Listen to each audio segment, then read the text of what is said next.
By the end of 1916, the Great War had taken a major turn for all sides. Verdun remained in French hands at the cost of 600,000 dead. For the first time, Germany had suffered an undeniable setback. Their war of attrition had cost them 450,000 men. It was also a heavy blow to the morale of both the army and the people, and General Falkenhayn, the German commander, paid the price. In August, he was relieved of his command, and the Kaiser summoned Otto von Hindenburg, the faithful General Ludendorff at his side, to take his place as chief of the General Staff. On the Somme, the British massed a huge array of artillery. Their attack was preceded by a week-long bombardment in which 1.5 million shells were fired. The shelling failed. A large percentage of the shells fired were hastily manufactured by unskilled labor and were duds. Those that did explode failed to destroy defenses dug deep into the chalk hillside. Once the battle had begun, the careful cooperation between infantry and artillery, on which so much depended, disintegrated in the fog of war. By the end of the day, 21,000 men were dead or missing. It was the Russians, now almost written off by both sides, who would make the biggest contribution to the war. In March, they attacked in the northern sector of the Eastern Front towards Vilna. In spite of having accumulated superiority not only in men but in guns and ammunition, they had been repulsed with a loss of 100,000 men. Nonetheless, in June, they kept their promise to the Allies by launching one of the most successful operations of the entire war. An attack on the Galician front that tore a 20-mile gap in the Austrian armies, penetrated to a depth of 60 miles, and took 500,000 prisoners. The detailed planning, the close cooperation between the infantry and artillery, the immediate availability of reserves to exploit success, and above all, the measures taken to secure surprise. It was an indication that armies were at last beginning to feel their way out of the tactical deadlock. But it still brought the prospect of victory no nearer. The question was now being asked by the drained Allies: who would come to their aid?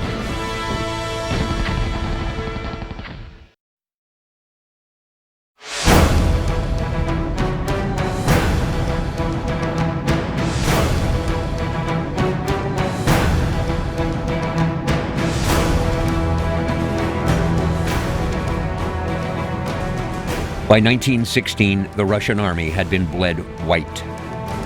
German Chief of the General Staff Falkenhayn believed it unlikely for the Russians to begin a new offensive anytime soon. Thus, troops were transferred to the Western Front for a fresh attack against the French. In February of 1916, as the Battle of Verdun began in the west, the French cried for help. Along the southern front, the Italians were begging for relief against the Austrians. The Tsar was asked to launch another offensive to occupy the German and Austrian armies. To do the impossible and lead this new attack, the Tsar chose General Alexei Brusilov.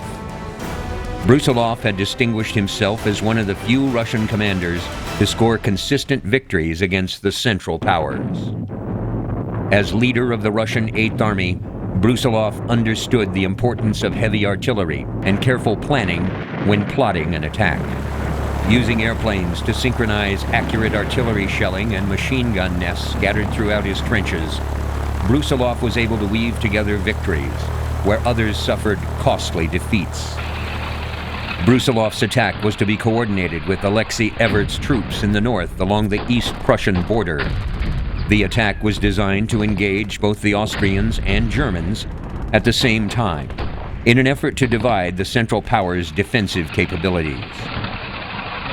German General Ludendorff had been appealing to the German High Command for the Eastern Front Command to be unified under Hindenburg. He was ignored.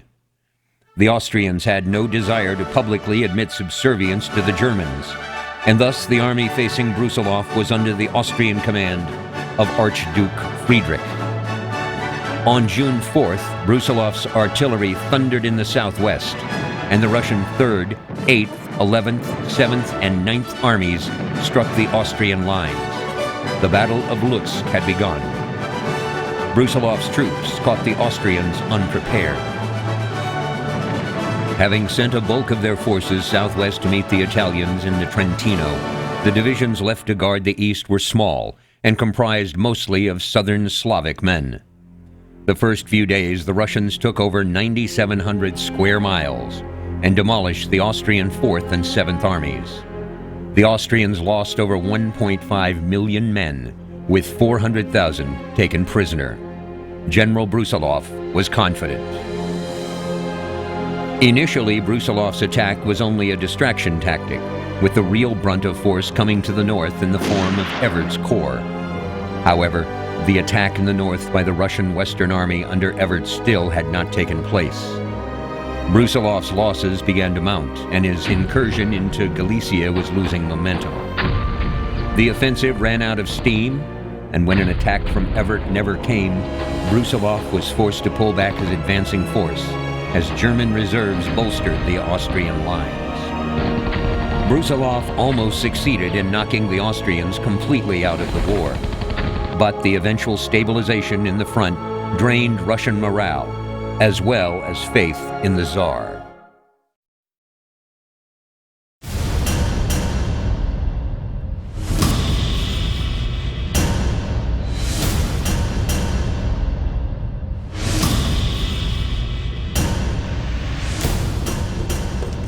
As more and more peasants sought to escape shortages brought on by a floundering war effort, many coalesced in Moscow and the capital, Petrograd. Some found work in the Russian war factories, but many more became vagrants, wandering in the capital, hungry and without direction. The elective body, or Duma, was pushing the Tsar to allow elected officials more say in managing the war effort and bring much-needed relief to the non-combatant elements of Russia. Nicholas II, forever the autocrat, said on his coronation day, "I shall maintain the principle of autocracy just as firmly and unflinchingly as it was preserved by my dead father." The Tsar spent most of his time with his hemophiliac son, Tsarevich Alexei, and his beloved army. In 1915, he made himself supreme commander of all the Russian forces. But defeat after crushing defeat was breaking his army's will to fight. By the winter of 1916-17, the Russian soldiers had seen enough. Desertions in the once inexhaustible manpower of the Russian army were reaching the hundreds of thousands. Those that remained on the front were climbing out of their trenches to fraternize face to face with their German counterparts. Things at home were also worsening, as the Russian bilateral belief system in autocracy and orthodoxy were no longer able to stem the tide of revolutionary forces. Peasant conditions in the early 20th century were deplorable. Most lived in overcrowded dirt floor huts with their livestock. The situation was worsened as the roads became choked with more peasants fleeing land taken by the German juggernaut. Strikes in the cities were more numerous with each passing month. As the Tsar commanded armies on the front, he left his wife, the Tsarina Alexandra, to handle events on the home front. The German-born, English-educated niece of Queen Victoria had fallen under the spell of a Siberian wanderer, Grigory Rasputin.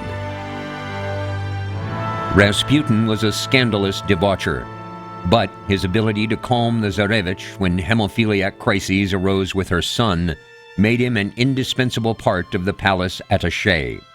His drunken orgies, which took place in the most public spheres of Russian high society, tarnished the monarchy at home and abroad. On December 30th, 1916, Felix Yusupov, Vladimir Purishkevich, and Grand Duke Dmitry Pavlovich Romanov lured Rasputin to the Yusupov Palace in Petrograd. The three conspirators poisoned him with cyanide-laden cakes, stabbed him, and then shot him as he tried to escape over the palace walls. Cause of death was later confirmed to be drowning in the Neva River. Their actions were applauded throughout the empire. The winter of 1916-1917 was particularly brutal. Shortages of food and fuel left the population hungry, cold, and desperate. On February 23, 1917, demonstrations began in the streets of Petrograd. Initially connected to International Women's Day, the protests started calling for a change in government. Over the next 2 days, more and more people were filling the streets of the imperial capital. Violence escalated, and Nicholas ordered the mob be put down with force. On February 26th and 27th, the Pavlovsky Regiment, which was ordered to shoot at the revolt, held an all-night meeting where they voted to disobey orders to fire on civilians. The leader of the loyal opposition in the Duma, Mikhail Rodzianko, urgently telegraphed the Tsar at the front, telling him that the mob had taken control of the streets. The Tsar replied, "This fat Rodzianko has sent me some nonsense to which I will not even reply." In the streets, red banners appeared, and the crowds chanted, "Down with the German woman! Down with Protopopov! Down with the war! Down with the Tsar!" Police riflemen began to shoot at the populace from rooftops. The falling bodies incited the mob to riot. The army troops in the capital were poorly motivated, and their officers had no reason to be loyal to the regime. They were angry and full of revolutionary fervor and sided with the populace. 500 miles away, the Tsar, misinformed by Protopopov that the situation was under control, ordered that firm steps be taken against the demonstrators. For this task, the Petrograd garrison was quite unsuitable. The cream of the old regular army lay in their graves in Poland and Galicia. General Khabarovsk attempted to put the Tsar's instruction into effect on the morning of Sunday, March 11th, 1917. Despite huge posters ordering people to keep off the streets, vast crowds gathered and were only dispersed after some 200 had been shot dead, though a company of the Volinsky Regiment fired into the air rather than into the mob, and a company of the Pavlovsky Life Guard shot the officer who gave the command to open fire. Nicholas, informed of the situation by Rodzianko, ordered reinforcements to the capital and suspended the Duma. It was all too late. On March 12th, the Volinsky Regiment mutinied and was quickly followed by the Semenovsky, the Izmailovsky, the Litovsky, and even the legendary Preobrazhensky Guard, the oldest and staunchest regiment founded by Peter the Great. The arsenal was pillaged. The Ministry of the Interior, military government building, police headquarters, the law courts, and a score of police buildings were put to the torch. By noon, the fortress of Peter and Paul, with its heavy artillery, was in the hands of the insurgents. By nightfall, 60,000 soldiers had joined the revolution. Order broke down, and members of the Duma and the Soviet had formed the nucleus of a provisional government and decided that Nicholas must abdicate. By the 27th, most of Petrograd was in the hands of the mob, which called for the Duma to take control. Faced with this demand, which was echoed by his generals, deprived of loyal troops, with his family firmly in the hands of the provisional government, and fearful of unleashing civil war and opening the way for German conquest, Nicholas had no choice but to submit. Nicholas II chose to abdicate. First, he abdicated in favor of Tsarevich Alexei, but swiftly changed his mind after advice from doctors that the heir apparent would not live long apart from his parents, who would be forced into exile. Nicholas drew up a new manifesto naming his brother, Grand Duke Michael, as the next emperor of all the Russians. After receiving the Tsar's abdication in favor of his brother Mikhail, Duma members met with Mikhail Romanov to convince him not to take the throne. Grand Duke Michael declined to accept the throne until the people were allowed to vote through a constituent assembly for the continuance of the monarchy or a republic. Nicholas and his family were moved to the remote Siberian city of Ekaterinburg, where he was held captive by a group of Bolsheviks. The abdication of Nicholas II and the subsequent Bolshevik Revolution brought 3 centuries of the Romanov dynasty's rule to an end. The city and the government were put in the hands of the elected Duma, with a Soviet, or council, meeting in the same building. The Soviet issued Order Number 1, which encouraged officers to reject the leadership of their officers and elect members for a soldiers' Soviet or council. The order was an effective wedge which divided the army. The Duma and Soviet were responsible for the overseeing of Russia's continued war effort. Continuing the war was viewed as a way of defending democratic revolutionary gains. On June 18th, Alexander Kerensky, Minister of War and later leader of the Provisional Government, called for a new offensive to be led by new Commander-in-Chief, Alexei Brusilov. Kerensky toured the front and made emotional speeches to boost his troops' morale. I call on the army, fortified by the strength and spirit of the revolution, to take the offensive. After initial gains against the Germans in July of 1917, the Kerensky offensive fizzled and was repulsed by German and Austrian troops. The retreat east by Russian troops was massive and calamitous. It is debatable whether Nicholas' enforced abdication was actually legal, and whether he had the right to abdicate on behalf of his son. Some historians contend that Nicholas remained the Tsar, at least in theory, until his death.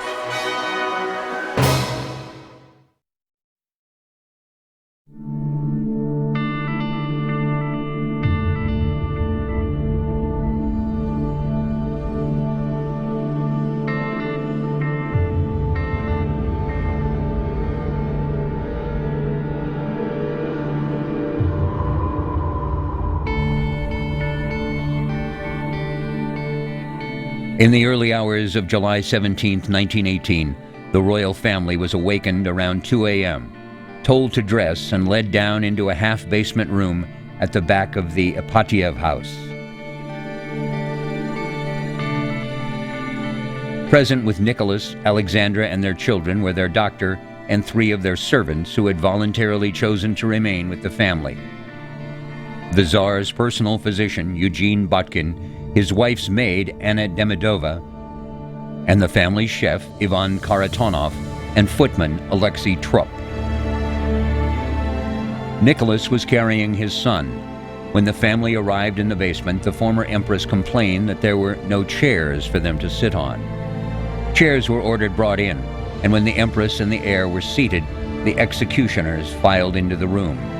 It was announced to them that they had been condemned to death by the Ural Soviet of Workers' Deputies. A stunned Nicholas asked, "What? What?" and turned toward his family. Accounts differ on whether Yurovsky quickly repeated the order or whether he simply shot the former emperor outright. The executioners drew revolvers and the shooting began. Nicholas was the first to die. He was shot multiple times in the chest. Anastasia, Tatiana, Olga, and Maria survived the first hail of bullets. The sisters were wearing over 1.3 kilograms of diamonds and precious gems sewn into their clothing, which provided some initial protection from the bullets and bayonets. They were stabbed with bayonets and then shot at close range in the head.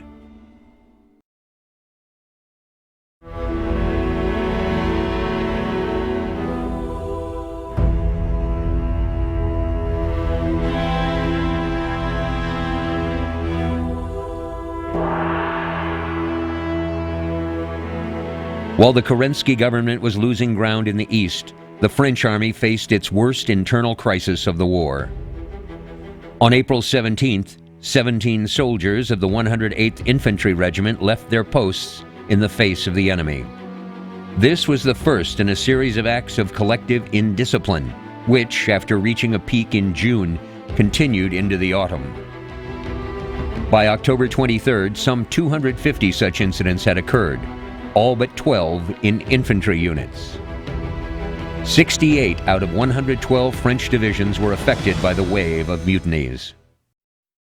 So with the mutiny, or as it sometimes is also referred, collective and discipline action, and the reason why it's important to use, I think, a nuanced term is that it's not a mutiny as we traditionally conceive of it, when the men rise up against their officers, usually with force, violence, and put them down.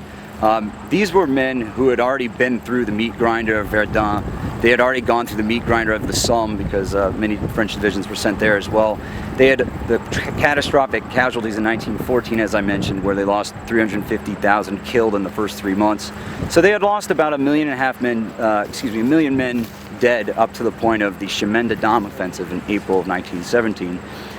They had been promised a lot with this offensive, just as they've been promised a lot with all the offensives previously. This one once again ended in disaster. They were promised to go 5 miles in the first day. They went 500 meters at the loss of 20,000 men. So this is once again, it became a catalyst for the French troops. And the men in the rear, who were being told now that it was their turn to go back up to the front and be sacrificed, said they had had enough. They were citizen soldiers of a republic. They were citizens first. They saw the wastage in the general's tactics and planning. They thought, we want to win this war, and we can't win this war the way that you're waging it. So they refused to, first gradually squads and platoons, and then sometimes entire regiments, refused to advance to the front lines. The widespread unrest manifested itself in a variety of forms, including peace demands, the singing of revolutionary songs, stone throwing, and the breaking of windows. Far more serious were cases of arson, mass demonstrations, and the refusal of large numbers of men to return to the front. Many indicated that while they were ready to hold defensive positions, they were no longer willing to participate in futile assaults. It wasn't walking away from the front and throwing their guns down. If the Germans had attacked, they would have fought back, surely. But there were certain grievances that they felt needed to be addressed. And one of the biggest one being the wastage in lives. But they even also had complaints about the food. They had notoriously poor food in the French army. So one of their grievances was, we want food that actually has vitamins in it and that is nutritious. I asked what was going on. Got rather evasive answers, but in the main found that the line taken by the men was that they were prepared to occupy the line, but they weren't prepared to fight. Long-felt grievances about frontline conditions, envy of the relative comfort enjoyed by industrial workers on high wages, and a sudden and spontaneous tide of despondency after the failure of the spring offensive all seem to have played a more fundamental role than political agitation or pacifist subversion in fomenting unrest. So a number of sort of social political grievances that had to be addressed. And once those were addressed, they went on fighting, because by the autumn of 1917, they're already launching successful limited offensives against the German lines. Having succeeded Nivelle as commander-in-chief in mid-May, Pétain eventually managed to repair the morale and fighting capacity of the French army with a combination of reform, understanding, and iron discipline. Pétain's approach was actually the right approach, I think, for the time. He had a reputation in the army of being a man who could identify with the troops, and the troops felt that he understood them, much more so than some of the other generals. His role at the Battle of Verdun sealed that role, where he had obviously demonstrated sort of a fatherly, compassionate role for his men. And they brought him in to deal with the mutinies because they thought, rather than bring in someone who's going to be harsh, a disciplinarian, punish everybody, and then have the entire army really get into revolt, they said, we need to negotiate with these people. And that way, the mutiny was very much like a labor strike. So they brought in a mediator, and the mediator was Pétain. Pétain immediately went about meeting some of these grievances and settling some of them, including reestablishing the system of leave, improving pay, building rest stations along the railroads for when troops were debarked so they didn't have to sleep in the train cars, all these small things. And then on a more strategic level, he ended up saying to himself, okay, well listen, if the attack cannot succeed with a reasonable chance, and given the reasonable provisions and supplies and material and men, then we're not going to launch they're not going to launch an attack. So he brought in overwhelming firepower, planned everything down to the T, made sure the men had adequate knowledge of the ground they were going to be covering. 3,427 French soldiers were convicted by court-martial for offenses arising from the mutinies. The men did not go unpunished. They actually sentenced a number to death. I don't quite recall the figure right now. It was several hundred. Most of them had their sentences suspended to life imprisonment or hard labor, and a number were also executed. And he felt that it was important in the most egregious of cases to make an example out of those who had taken this act. And I think the men who did it understood what was at stake as well. So there were sacrifices that had to be made for, I would say, a greater cause for their comrades. Of these, 554 were sentenced to death. 49 were actually executed. At the same time, Philippe Pétain renounced the concept of the offensive at all costs, ruling out further large-scale attacks until the United States Army reached France in strength and weapons production had considerably increased.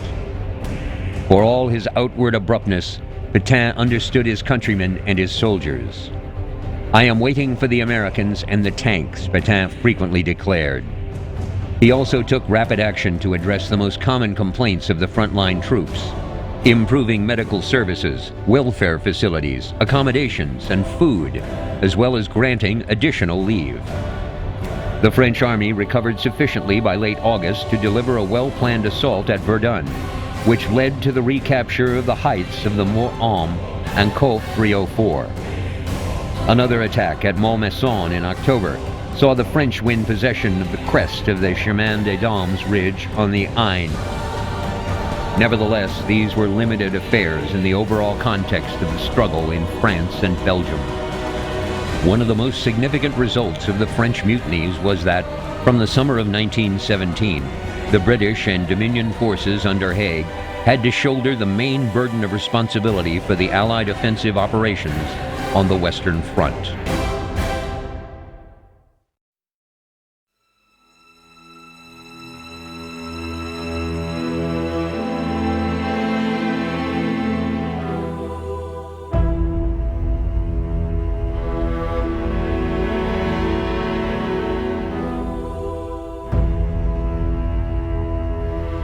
The war-weary Russian army was nearing collapse in the summer of 1917, as troops fled from the front in mass numbers, and the Third Provisional Government was on the brink of oblivion.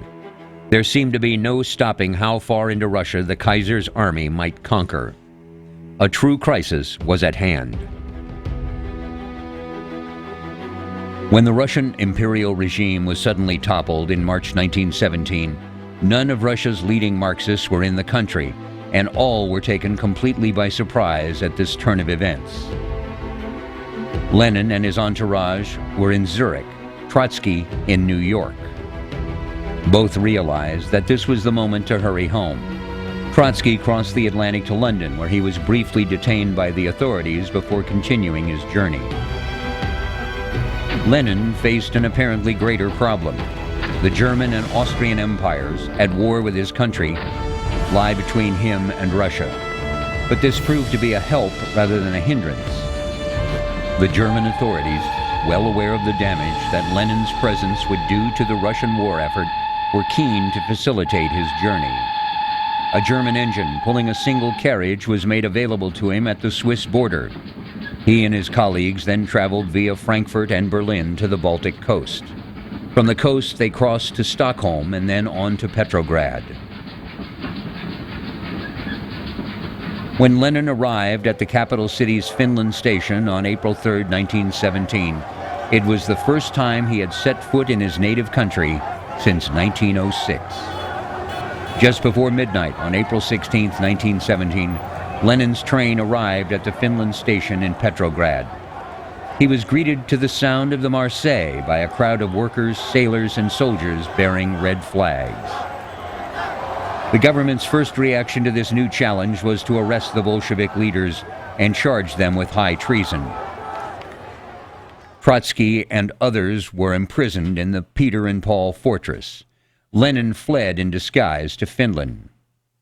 With this done, the gentle and ineffectual Prince Lvov stepped down with some relief as head of the provisional government. He nominated Alexander Kerensky as prime minister in his place. It was a popular choice. Kerensky, serving as Minister of War, had been the only politician in the government with a foot in both camps. He was an elected member of the Duma, but served also on the committee of the Petrograd Soviet. The Bolsheviks had made little secret of their plans for seizing power, but Kerensky, with sublime but misplaced confidence, considered that any attempt was likely to be as feeble as the failed uprising of July. In late 1917, Lenin led what was soon to be known as the October Revolution, but was essentially a coup d'etat. 3 years of civil war followed. The Lenin-led Soviet government faced incredible odds. In order to bring the country out of war, he negotiated a peace treaty with Germany at Brest-Litovsk in 1918.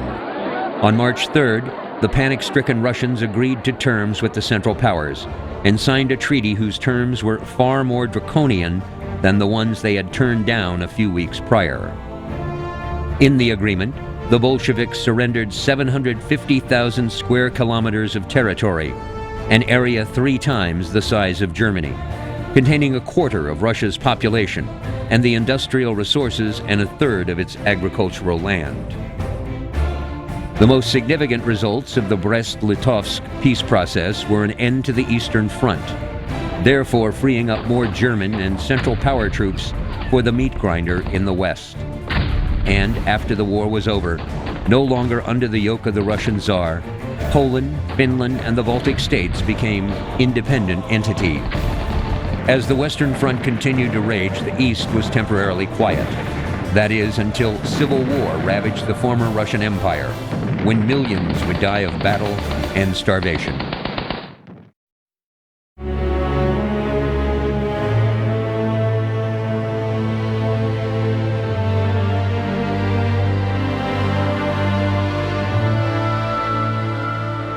In 1917, the area of Flanders to the east of Ypres was of great strategic importance. For the Allies, it was the gateway to breaking out of the stalemate in the north and retaking Belgium. For the Germans, on the high ground, it was a dagger at the Allies' throat. If the British could only break out of the Ypres salient and take it, they could turn north and drive the Germans from the Belgian coast and capture the ports of Ostend and Zeebrugge from the enemy. The German position in Belgium would be outflanked, and their industrial heartland in the Ruhr would be under threat. In addition, U-boats were operating out of Zeebrugge with a great success, and the Admiralty was increasingly gloomy about what would happen in the English Channel if the Belgian ports were not closed to the enemy. An attack in Flanders would also hold down the German reserves and relieve the pressure on the French, who needed time to recover from the bloody shambles of Verdun. Field Marshal Haig was under pressure to make an attack in Flanders, no matter the cost. The plan that he came up with was to strike out of Ypres to the north and east, and in conjunction with a seaborne landing on the coast of Belgium at Nieuport, he would capture the high ground at Passchendaele, which was the key to the whole area. The Germans were well aware of the strategic importance of Flanders. That is why Ypres was the most heavily fortified part of their line. British security was very poor, and the Germans knew all about the forthcoming battle and had taken countermeasures well in advance. 4 days before the battle was due to begin, the Germans carried out a tactical retreat from their front line back to the more secure Passchendaele Ridge. This left a zone of marshland in the low-lying ground between their new front line and the British. This new position, the Hindenburg Line, was a defense in a depth of 3 lines, the third being beyond the range of the British guns. Between these lines was barbed wire, scattered concrete pillboxes, and machine gun nests. Barbed wire entanglements is the most critical accessory defense that were used in trench warfare. Thrown up in no man's land between the lines, you could have multiple belts of it, and there were multiple different styles and entanglements that could be used. Its purpose was to impede and disrupt the assaults of the enemy troops, enemy formations, and also to hinder his observation of your lines, because if he's sending out patrols at night and he has to cut through plenty of barbed wire, that's going to obviously dissuade him. The barbed wire funneled the attackers into killing zones, swept by machine guns and carefully registered by the artillery, so that the attackers could be annihilated by a crippling concentration of shells. Another German advantage was artillery. The German guns were better than the British. They had a longer range and were more accurate. And most important, the Germans had better shells that were more likely to explode. They also had a new secret weapon, mustard gas delivered by shell fire. This was a liquid that caused blistering of the skin if touched, or if the unfortunate soldier even walked through the zone of evaporation, and the effect on the eyes was disastrous. If inhaled, it could cause pulmonary edema. No antidote was to be found, and after its first use in a barrage on July 26th, 1 man in 6 out of the Fifth Army became a casualty. Haig ordered a 2-week preliminary bombardment that was so severe, 1 German division actually deserted its front. Unfortunately, the German counter-battery fire was not affected by the shelling, and the Australian artillery suffered greatly as it had to be exposed on the open flats. The battle commenced on the 31st of July, with an attack on the northern flats at Pilken to the left and Revolt Ridge to the right. The troops at Pilken were to be supported by mass tanks, and this attack was initially successful. But, unfortunately, the right flank was held up and failed to reach its objective of the Revolt Ridge. Then, at 4 p.m., the rain started. It lasted for days, making it impossible for the tanks to operate. Although Haig had originally only proposed a short battle to break through the German lines, now that was patently impossible. Yet he still insisted on continuing the battle.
As the battle dragged on, Haig decided to make a further attempt to break the Germans on the ridge, even alerting the cavalry to be ready to follow up.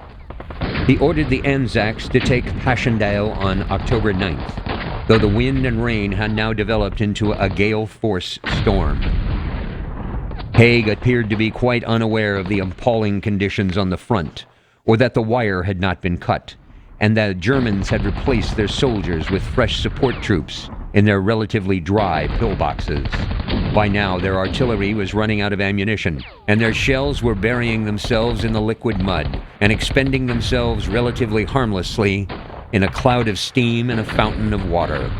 Yet even now Haig went on with the battle, even though the rain and bitter cold had set in. On October 12th, he ordered another attack.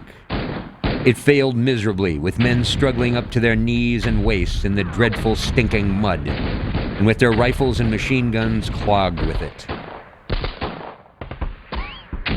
The only solid objects in this endless waste of cratered mud were the German concrete pillboxes with their machine guns. The final mad attack cost 7,000 casualties. The Australian 3rd Division lost 3,199 lives in the 24 hours of this attack.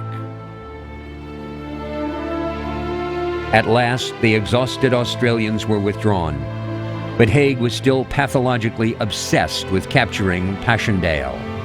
He ordered the Canadians to take over the battle. However, Canadian General Currie still had some common sense and refused to advance until the weather had eased and adequate supplies were available. On November 12th, the Canadians did advance and take Passchendaele, or what was left of it. The British gained their objective, although it was quite useless to them in terms of the original plan. Passchendaele cost over 500,000 lives during its 3 months. The Germans lost about 250,000 men, and the British 300,000, of whom 36,500 were Australian. 90,000 British and Australian bodies were never identified. 42,000 were never recovered.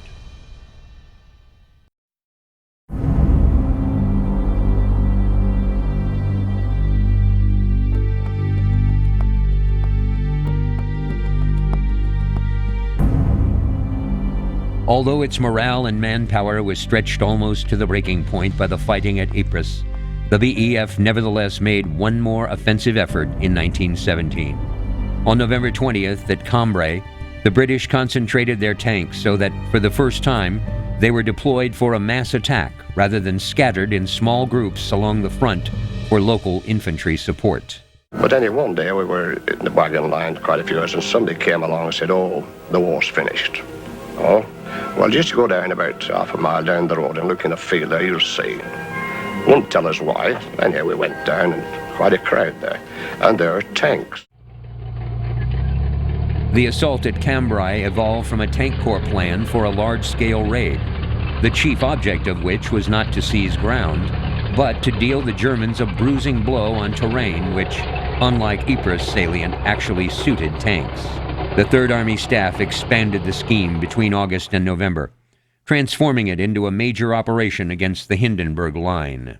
Both Haig and General Byng perceived advantages in a plan which might not only rebuild the BEF's reputation and revive morale, but also simultaneously draw the enemy's gaze from the Italian front, where the Italians had suffered a near catastrophic defeat at Caporetto on October 24th. Third Army hoped to pierce the Hindenburg system between the Canal du Nord and the Canal des Escautes before sending cavalry through the breach to secure crossing over the Sensee and isolate Cambrai. Infantry and tanks, after taking Boulogne-Wood, were then to clear the Germans from Cambrai and the area between the principal waterways. It would be up to GHQ to decide the next step, possibly a drive towards Douai and Valenciennes. The main drawback was that the attrition at Ypres and the demands of the Italian front left the BEF with scanty reserves for any exploitation at Cambrai. In short, the plan had outgrown the resources which the BEF possessed in late 1917. Nor was it helped by Byng's desire to employ all the available tanks and infantry divisions in the breakthrough phase. On the positive side, the plan combined some promising tactical elements. These included the decision to abandon the customary long artillery preparation and to permit 1,003 supporting guns to deliver a surprise hurricane bombardment, capitalizing on the new technique of predicted shooting without prior registration of targets. Another novel aspect was the drill for tank infantry cooperation developed by the Tank Corps and endorsed by Byng. 378 fighting tanks, all carrying large brushwood bundles or fascines to assist them crossing trenches, would operate in groups of 3. In each group, an advanced guard tank would move 100 yards ahead of the two main body tanks. Its task to subdue German fire and protect the two following tanks. The latter would lead infantry sections through the German wires and over the opposing trenches. 98 supporting tanks carried supplies, bridging material, telephone cables, and grapnels for hauling aside barbed wire. Moreover, the British, profiting from the lessons of the 3rd Ypres, made greater use of low-flying aircraft to strike German artillery and troops. The opening assault by 6 infantry divisions was made along a 6-mile sector at 6:20 a.m. on November 20th, 1917. The surprise achieved by the sudden bombardment and the employment of massed tanks enabled Byng's formations, in most places, to break through the Hindenburg front and support systems to a depth of 3 miles. However, in the center, the 51st Highland Division failed to take the key village of Fléquerre on the first day. Many of its accompanying tanks either broke down short of the objectives or were disabled by German gunners who had created specially trained anti-tank squads. By November 23rd, only 92 tanks remained operational, and because the British cavalry were unable to exploit the initial breach, the old problem of maintaining the impetus of an advance beyond the assault phase again appeared to defy solution. Over the next few days, the Third Army was involved in what was essentially a fierce infantry battle for Bourlon Ridge, west of Cambrai. For all their efforts, the British divisions never completely secured the ridge or neighboring village. They were left with holding a salient 3 miles wide and 4 miles deep. On November 30th, the Germans launched a savage counterstroke against this salient. The German counterblow included deployment of stormtroopers, forcing the British back to a line in front of Fléquerre, giving up most of the ground won. By December 5th, the fighting was over. Casualties at Cambrai totaled more than 40,000 on each side.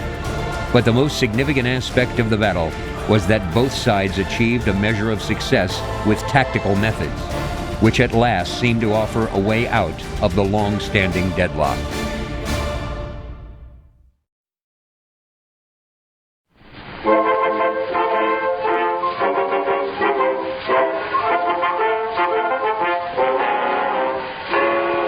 Up to your waist in water, up to your eyes in sludge, using the kind of language that makes the sergeant blush. Oh, wouldn't join the army, that's what we all inquire. Don't we pity the poor civilian sitting around the fire? Oh, oh, oh, it's a lovely war, it's a lovely war. Oh, be a soldier, eh? Oh, it's a shame to take the pain. As soon as rebellion's gone, we feel just as heavy as lead, but we never get up to the sergeant brings a breakfast up to bed. Oh, oh, oh, it's a lovely war. What do we want with eggs and ham when we got plum and apple jam? Oh, balls right, son, how will we spend the money we earn? Oh, oh, oh, it's a lovely war. Oh, oh, oh, it's a lovely war. Oh, be a soldier, eh? Oh, it's a shame to take the pain. As soon as the valley is gone, we feel just as heavy as lead, but we never get up till the sergeant brings our breakfast up to bed. What? Oh, oh, oh, it's a lovely war. What do we want with eggs and ham when we got plum and apple jam? For us, retard, when we spend the money we earn. Oh, oh, oh, it's a lovely war.